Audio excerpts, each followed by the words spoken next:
gamit sa pagtawag at sa pagpapadala ng mensahe. Ngayon daw ang cellphone, gamit na rin sa kalaswaan. Ilang bahay at gusali ang bahagi na ng ating kasaysayan. Pero ngayon, nakatakdang maging alikabok ang mga ito sa ngalan daw ng pag-unlad. Usok na nakasusulasok mula sa isang pabrika, inirereklamo ng mga residente. At dahil dito, agad naman itong ipinasara. Personal naming inalam. Sinaliksik ang bawat anggulo. Bawat detalye, kinumpleto. Ang lahat ng yan nakatala Sa Reporter's Notebook.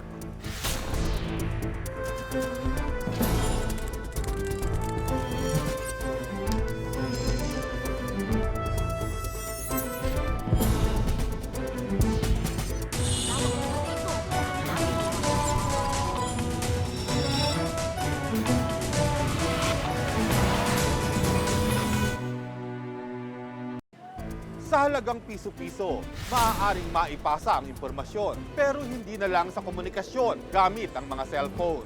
Pati na rin daw sa pagpapakalat ng mga malalaswang video.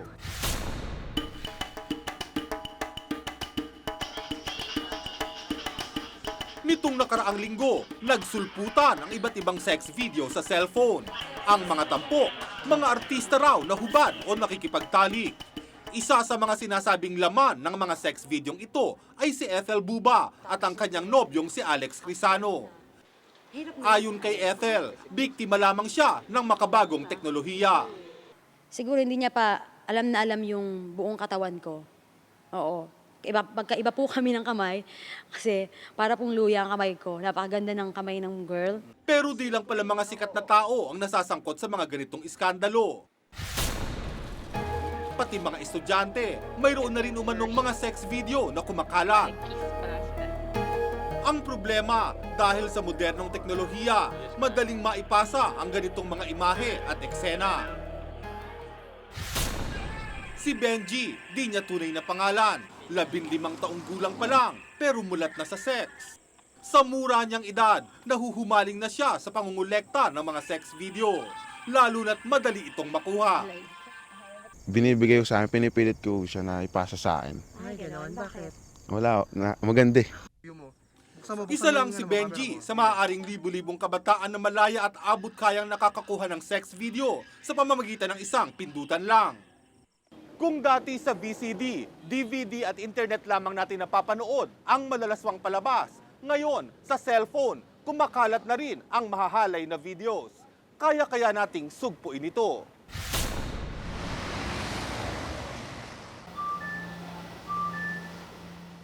Si Councilor Greco Belhica ng lungsod ng Maynila ay isa sa mga nagsusulong ng pagpigil sa pagkalat ng kalaswaan sa cellphone.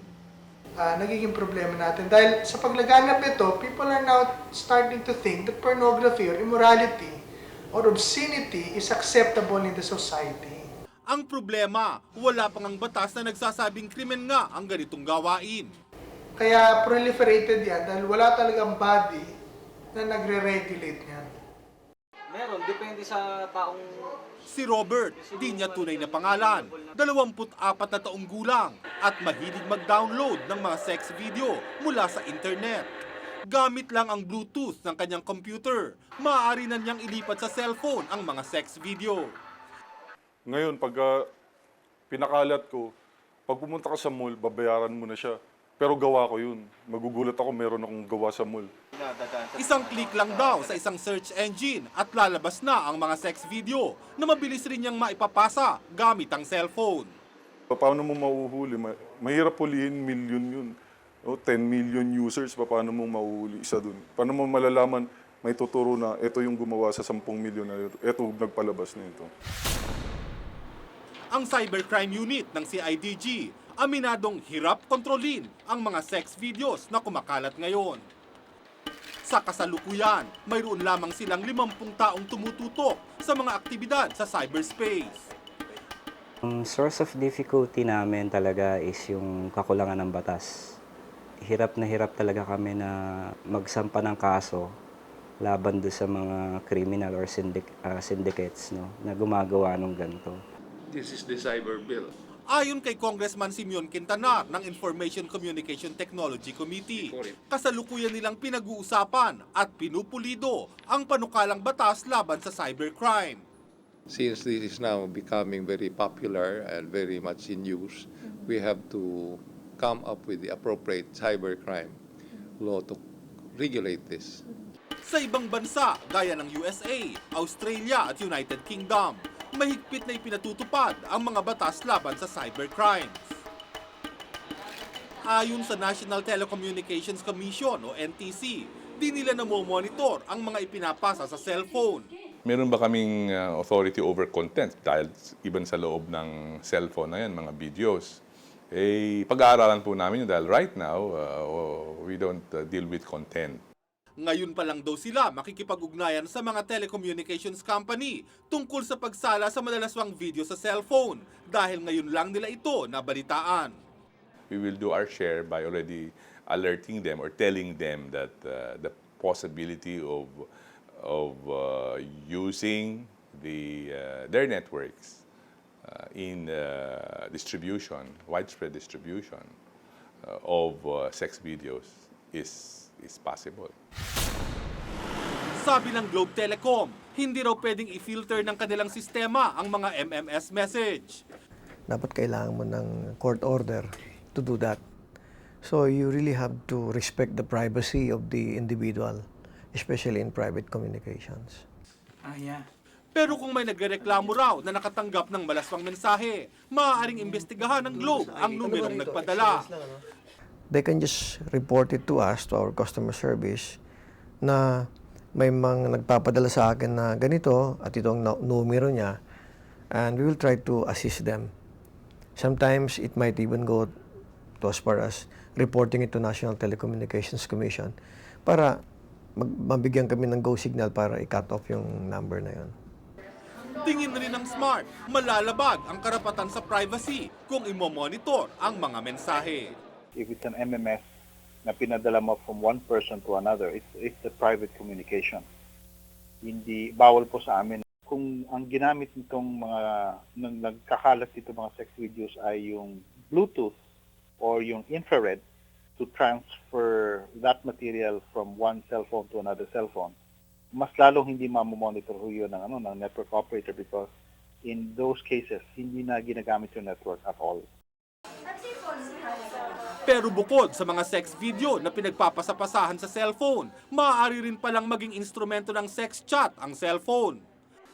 Pati mga pornographic websites, pwede na rin mabuksan ng mabilisan.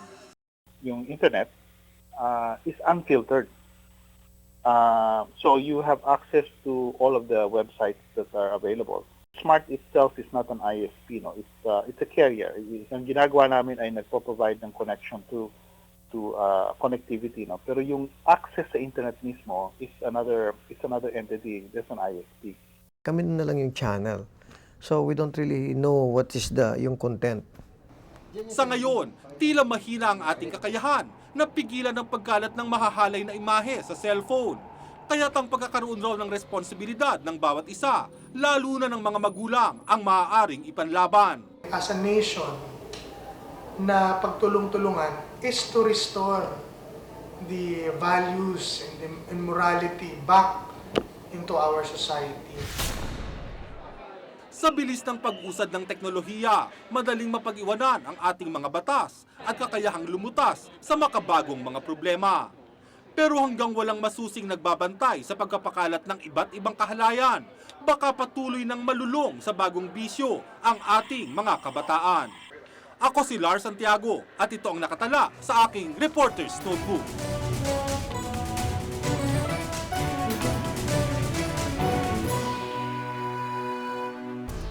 Sa bahay na ito sa Binondo pinanganak ang bayaning si Antonio Luna noong 1866 pero tila napabayaan na ang makasaysayang lugar na ito.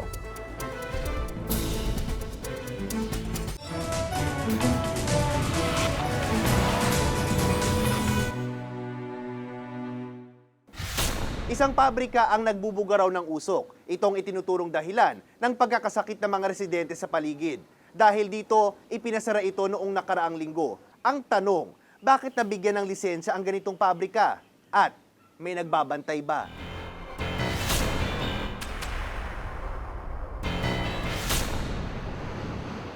Noong isang linggo ay inilabas namin ang reklamo ng mga residente at paaralan sa Cavite laban sa Sonic Steel Factory, isang pabrika ng yero. Nakalalason daw ang binubuga nitong usok. Matapos ang investigasyon na ginawa ng Department of Environment and Natural Resources o DENR, sinuspindi nila ang Environment Compliance Certificate o ECC ng naturang kumpanya noon ding nakaraang Martes. Ang ECC ay isang patunay na hindi nakapipinsala ang isang pabrika sa kanyang paligid. May mga violation na nakita doon. Ang mga violation, yun nga, nakita na non-submission ng self-monitoring report sila. Pangalawa, merong silang mga hazardous waste na hindi nire-report na dapat nire-report sa amin. Hindi ito ang unang pagkakataon na naireklamo ang isang pabrika. Noong September 10, 26 na estudyante ng San Joaquin Elementary School sa Pasig ang isinugod sa ospital dahil sa biglang pagkahilo, ang itinuturong dahilan. Sumingaw na sulfur mula sa isang factory na gumagawa nito, ang LMG Chemicals. Nahirapan po uminom. Tapos ano yung sabi sa doktor? Magpahinga daw po. So, hindi ka na pumasok sa klase? Opo. Ilang araw po hindi napasok sa klase? 3 po. Dahil dito, noon ding September 13, pansamantalang ipinahinto ang operasyon ng kumpanya sa pamamagitan ng cease and desist order. Pero matapos ang 4 na buwan, muling pinayagang mag-operate ang LMG. Ito ay matapos magsumite ang nasabing kumpanya ng EMP o Environment Management Plan o dokumento na nagsasabing pinagbuti nila ang kanilang kagamitan. Nag-add kami ng 2 pang additional na sampling equipment para sa mga barangay para ma-detect nila yung concentration ng pollutants dun sa areas nila. Ayon sa mga opisyal ng LMG, nagpalit na sila ng ibang makina at safety measure gauge. Naglagay na rin sila ng monitoring equipment sa mga nasasakupang barangay para sukatin kung may lason sa hangin. Kahapon lang, lumabas na ang resulta ng pagsusuri ng DENR. Pasado ang LMG Chemicals. Hindi raw lampas ang pagbuga ng kumpanya sa tanggap na panukat. Pero ayon kay Alvin Cruz, isang independent environment engineer na gumawa ng pag-aaral sa LMG matapos ang pagsingaw ng sulfur noong nakaraang taon, kulang ang ginawang hakbang ng pabrika para tuluyang maiwasan ang naulit na nangyari. We saw some pollution control measures na hindi adequate to prevent it from happening again. Their emission of sulfur dioxide, which is very toxic to humans. Usually pagka nagkaroon ng problema yung... Wala raw sapat na panukat ang pabrika sa dami ng nilalagay na sulfur sa makina nito. Kaya ang maaaring resulta nito, ang muling pagsingaw ng sulfur. Bukas naman daw ang LMG sa payo ni Engineer Cruz. Ngayon, ang recommendation niya is parang additional safety feature na actually napag-usapan na namin with the multipartite monitoring team. Pero ang problema ay hindi lang sa pabrika. Ang tanong, bakit hindi ito nakita ng DENR? We noticed there are some discrepancies. Siyempre, let's put it this way, manpower inadequacy of government. So kung halimbawa NCR, ilan na kami dito with thousands of industries. Ayon sa DENR, binubusisi muna nila ang isang pabrika bago ito bigyan ng ECC. May public hearing din sa mga apektadong munisipyo o barangay kung saan nakatayo o itatayo ang pabrika. Mahalaga kasi ang sumang-ayon ng komunidad bago mabigyan ng permit ang kumpanya. Pero ayon kay Atty. Ron Gutierrez, isang environmental lawyer na nag-aaral sa sistema ng DENR, marami raw mali sa polisiya ng ahensya. Una, ang public hearing sa mga barangay na apektado ay inoobliga lang sa bagong bubuksan na pabrika. At ang nagsarang pabrika na magbubukas uli at kumpanyang magkakaroon ng expansion, hindi na. Hindi na ito mandatory. Pero ayon sa ating saligang batas, ayon sa Local Government Code, dapat magkaroon ng karapatan ang mga mamamayan, pati yung mga lokal na pamahalaan ng boses tungkol dito sa proseso na ito dahil ang pinag-uusapan natin, epekto sa kalikasan at lipunan. Kasi may mga projects na like expansion lang na wala naman masyadong impact doon sa community. So yung public hearing, hindi naman kailangan yan. Pero kung yung projects talagang may impact o may adverse impact doon sa community, then we cannot do away with the public hearing. Kailangan ng konsultasyon doon sa mga community. At isa pa, masyado ring mababa ang multa sa mga pabrikang pumalya sa operasyon. 50 mil lang ang pinakamataas sa multa. Tila barya lang ito, kapalit ng buhay na maaaring maperwisyo. Kasi nung dati ang 50,000, malaki yan noong 1970s. Pero ngayon, 50,000, barya-barya nga lang. Sa tingin natin, no, dapat nga taasan na yan. Pero doesn't mean na pagka nag-violate ka, mumulta ka ng 50,000. Kasi kung sige-sige yung violation mo, o talaga yung violation mo there will be an adverse impact doon sa environment, hindi naman kami mag-hesitate na ipasuspend yung ICC at the same time, isuwa ka ng closure order. Ikatlo, pag lumampas sa 180 days ang itinakdang araw ng pagdedesisyon sa permit, ang pabrika ay tuturing ng aprobado. Ang problema dyan, pag hindi nila natapos to sa sapat na panahon, deemed approved. Sa makatwid, yung aprobado na kaagad. So, ang kailangan lang nilang gawin, upuan, tagalan, at yun, ayos na. Maling-mali yun. Pagka naupuan niya at hindi niya inaksyonan, administratively liable siya doon. So yung aming tao mismo, kakasuhan namin, bakit niya inupuan yun. Pero ang pinaka-nakakatakot daw, nakasaad sa isang administrative order na self-monitoring na ang taong-taong inspeksyon sa mga pabrika. Ibig sabihin, hindi na ang mga taga-DENR ang nagsasagawa ng pagsusuri. Ayon kay Tony Gutierrez, kung ang pabrika mismo ang magmamonitor sa sarili nila, maaaring madaling mailusot ang mali sa operasyon. Pero merong isang napakahalagang kondisyon bago mangyari yan. Dapat maging malakas yung regulatory framework ng bansa na yon. Pilipinas ngayon, napakalayo natin bago marating yan. Yung aming tao mismo mag-check din.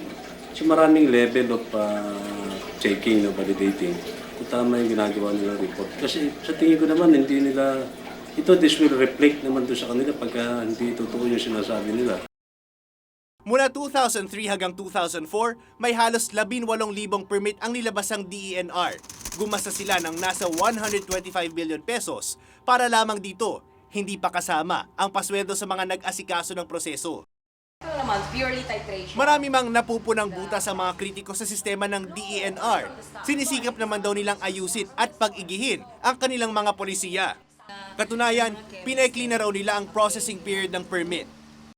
Para sa large-scale factories, mula 180 days ay 120 days na lamang ito.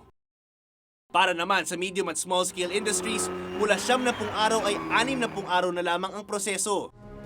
Sa kasalukuyan, may 330,000 pabrika na ang nasampahan ng reklamo sa DENR. 158 dito ay naresolba na at 177 cases pa ang naghihintay ng resulta. Sana ay mas lalo pang higpitan ng DENR ang pagmomonitor at pagbibigay ng permit sa pabrika at iba pang industriya. Dahil sa huli, hindi maibabalik ang mga likas sa yaman na masisira at buhay na mawawala dahil sa mga mali at di pinag-isipang polisiya. Ako si Ralph Guzman at itong nakatala sa aking Reporter's Notebook.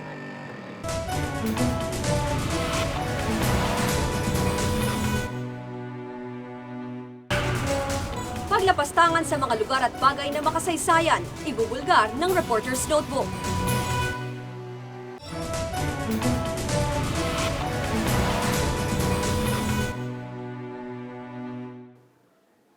Mga makasaysayang bahay at gusali, pero kung tratuhin daw ay parang walang saysay.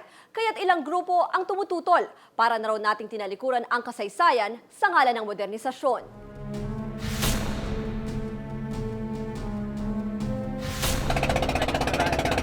Puspusan ang pagpopromote ngayon ng Department of Tourism sa mga magagandang tanawing ito sa Bohol. Pero bukod dito, ang di alam ng marami, may iba pang yaman ng Bohol, ang mga makasaysayang lugar dito. Mahigit 1 linggo na ang nakararaan ng muntik gibain ng mga ancestral house sa Baclayon, Bohol. Nasimulan na ang road widening ng Department of Public Works and Highways o DPWH. Ang 10 may-ari ng mga ancestral house naglagay ng karatula sa harap ng kanilang mga bahay. Bahandi dili gubon. Ibig sabihin, ating kayamanan huwag sirain. To demolish that place, spare us from this because we want to preserve this. Taong 1617 nang itayo ang bahay na ito. Minana pa raw ni Nafri ni Ongke sa kanilang kanununuan. Nais daw nilang masilayan pa ito ng mga susunod pang henerasyon. Kitan gud kaayo, dugay na guning among Juan, gisunod sa among ginikanan lang. Ang bahay na ito ginawa noong 1838. Dito raw nagpupulong ang grupo ni na Francisco Dagohoy na namuno sa pinakabatagal na pag-aaklas laban sa mga Kastila.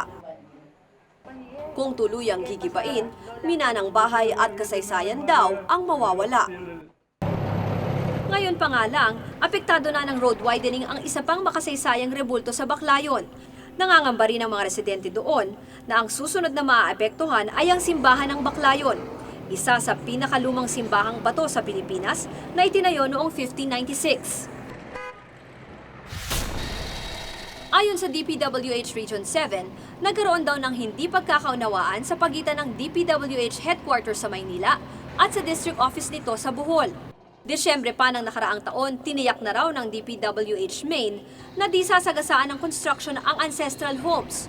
Pagdating raw sa bahagi ng mga bahay, di nasusundin ang planong 20 metrong lapad ng kalsada para maiwasan ang mga historical site.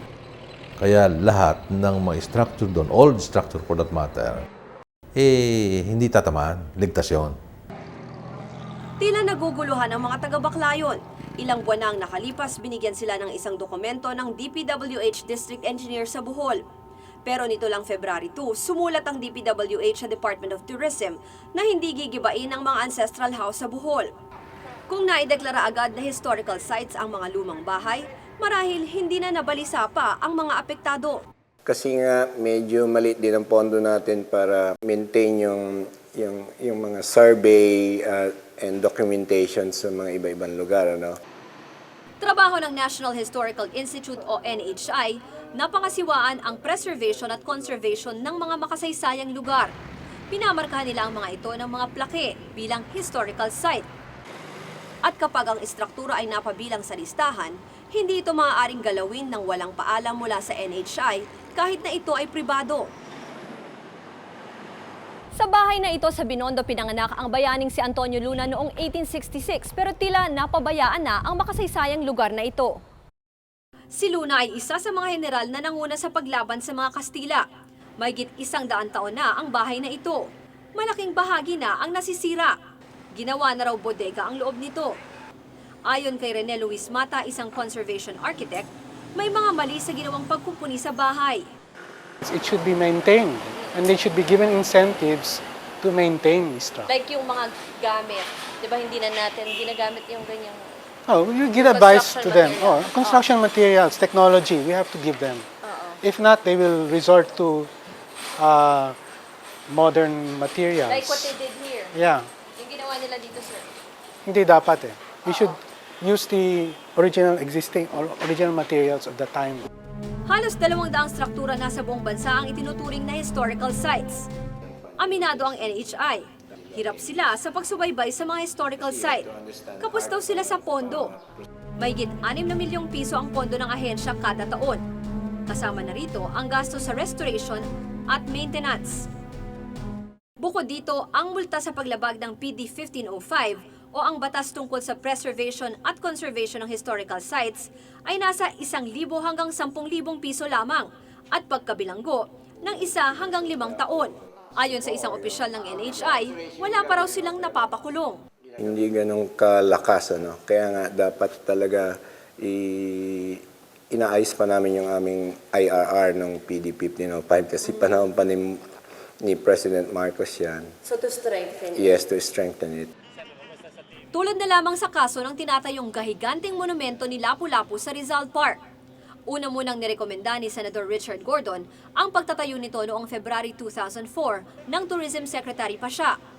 18 milyong piso ang gagastusin para rito, napopondohan ng mga Koreano. Ito raw ang tatawaging Sentinel of Freedom.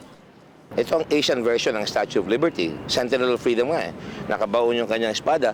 Huwag kang papasok dito ng mandirigmaka. Kundi bubunutin namin ng espada. Lalaban namin yung pagkalayaan namin. Pero taas ang kilay ng ilan. Dapat sili siya ng palakihan kay Lapu-Lapu. Bakit nila nilagay dito sa Luneta? Teritoryo ito ni Rizal eh. Pinagpatuloy pa rin ng DOT ang pagtatayo ng statwa sa kabila ng resolusyon ng NHI na nagdedeklarang iligal ito. Ayon kasi sa NHI, mga rebulto lang dapat ni Rizal at iba pang bayani sa Bagong Bayan ang maaaring itayo sa Rizal Park. Pero kung mag-iikot ka doon, makikita mo ang mga statwa ni Raha Sulaiman, Diosdado Macapagal at iba pang rebulto. Dahil nakalusot o napalusot ng NHI ang mga ito, tila mismo ang ahensya ang lumabag sa dapat sanay mahigpit na pinatutupad nitong batas. Ganito kaganda noon ang istasyon ng tren sa Paco, Maynila. Makasaysayan ito kasi tayo sa Pilipinas ang nagkaroon ng unang release ng tren sa Asia. Pero ngayon, animoy binagsakan ito ng bombang galing sa Tora-Tora. Pinag-iba ito noong panahon ni dating Pangulong Ramos. Base sa orihinal na plano, gagawin itong isang mall. Hindi sila nagko-conserve. Binubuldoso nila, sinisira nila. Mas maganda, mas mura, mas makakatipid ka kung magagamit ka ng original structure sa plano mo, sa original na plano ng halimbawa dito, mall. Ang dating grandiosong istasyon, tila ibinaon na sa kapabayaan. Ayon kay Architect Paulo Alcazaren, miyembro ng Heritage Conservation Society, hindi imposibleng pagsabayin ng modernisasyon at pagpreserba sa mga lumang struktura. Mahalaga raw ang mga minana nating struktura at disenyo ng bahay, galing man sa Kastila o Amerikano. Kabilang kasi ito sa cultural identity natin bilang mga Pilipino. Pag nawala yan, hindi na yan maire-reconstruct. Kahit anong gawin mo, forever gone yan. Isa ring dahilan kaya mahirap pangalagaan at ipagtanggol ang mga lumang struktura ay ang kakulangan sa heritage architects. Sa ating bansa, 6 lang sila. At habang pinagsisikapang ibalik sa dating anyo ang ilang lumang struktura, may ilan na naiiba na ang silbi. Sa Intramuros, ilang restaurant ang itinayo sa ibabaw mismo ng makasaysayang pader. Ayon sa Heritage Conservation Society, nilabag nito ang Presidential Decree 1616 kung saan dapat na pinoprotektahan ang makasaysayang pader. Makikita rin sa paligid ng Intramuros ang ginawang golf course, malayo sa dati nitong itsura. Ang mga pamana sa atin ay dapat inaalagaan at pinapahalagahan. Kung ano kasi tayo noon, konektado sa kung sino tayo ngayon. Sana, huwag nating pabayaang mabaon na lang sa limot, kapabayaan at kawalang pakialam ang ating kasaysayan. Ako si Ruth Cabal at itong nakatala sa aking Reporter's Notebook.